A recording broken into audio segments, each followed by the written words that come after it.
ডিমের এই রেসিপিটি দেখতে যেমন লোভনীয় হয়েছে, খেতেও তেমনই সুস্বাদু হয়েছিল। নমস্কার বন্ধুরা, কিচেন অফ সোনটাই চ্যানেলে আপনাদের স্বাগত। আমি এখানে 6টা ডিম একটা কড়াইয়ের মধ্যে সিদ্ধ করতে বসিয়ে দিয়েছি। এর মধ্যে দিয়ে দিলাম হাফ চামচ মতো লবণ। এখন 10 মিনিট মতো ডিমগুলোকে ফুটিয়ে নেব। আমি এখানে 10 মিনিট পরে দেখাচ্ছি আপনাদের। এখন ডিমগুলোকে অন্য পাত্রে নামিয়ে ঠান্ডা করে খোসা ছাড়িয়ে নেব। আমি এখানে ডিমগুলোর খোসা ছাড়িয়ে নুন, হলুদ আর একটু লঙ্কার গুঁড়ো মাখিয়ে নিয়ে চলে এসেছি এবং ডিমগুলোকে একটা ছুরি দিয়ে গাগুলো একটু কেটে কেটে দিয়েছি। একটা কড়াইতে বেশ খানিকটা তেল বসিয়ে দিয়েছি। তেলটা ভালো মতো গরম হয়ে গেলে ডিমগুলোকে ভাজার জন্য দিয়ে দিলাম। যেহেতু রেসিপিটি পোস্ত দিয়ে করব, তাই ডিমগুলো খুব লাল করে ভাজার দরকার নেই। একটু হালকা করে উল্টে পাল্টে ভেজে নেব। যখন এরকম পর্যায়ে ডিমগুলো চলে আসবে, তখন অন্য পাত্রে তুলে নেব। ওই একই তেলের মধ্যে শুকনো লঙ্কা আর তেজপাতা ফোড়ন দিয়ে দিলাম। ফোড়নটাকে কয়েক সেকেন্ড একটু ভেজে নেব।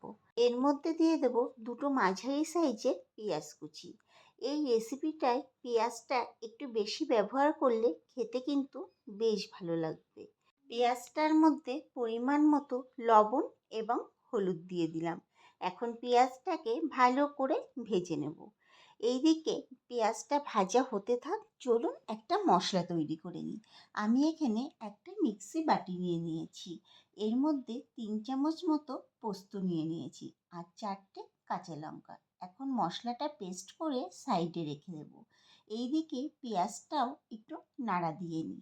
পেঁয়াজটা কিন্তু প্রায় ভাজা হয়ে গেছে। যখন এরকম লাল হয়ে আসবে, এর মধ্যে দিয়ে দেব একটা টমেটো কুচি।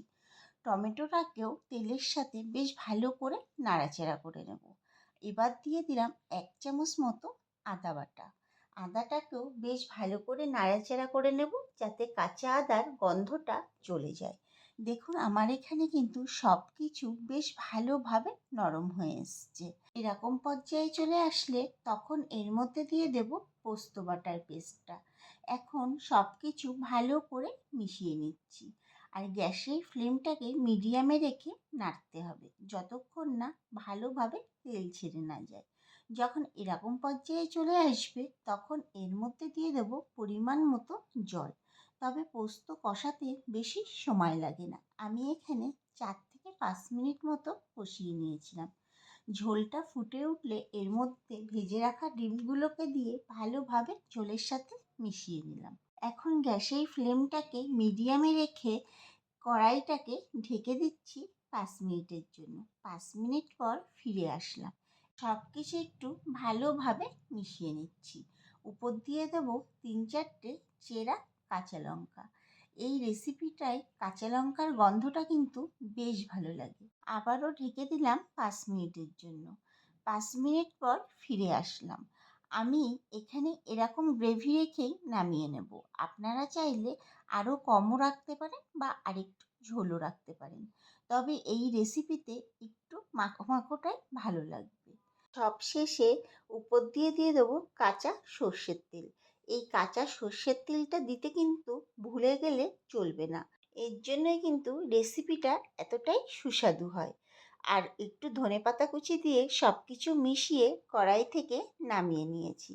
তৈরি হয়ে গেল দারুণ স্বাদের ডিম পোস্তের রেসিপি।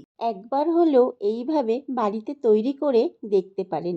গরম ভাতের সাথে খেতে কিন্তু অসাধারণ লাগে। ভিডিওটি ভালো লাগলে আমার চ্যানেলটিকে সাবস্ক্রাইব এবং ফেসবুক পেজ থেকে যদি দেখে থাকেন, পেজটিকে ফলো করে দেওয়ার অনুরোধ রইল। দেখা হচ্ছে নতুন একটি ভিডিওতে।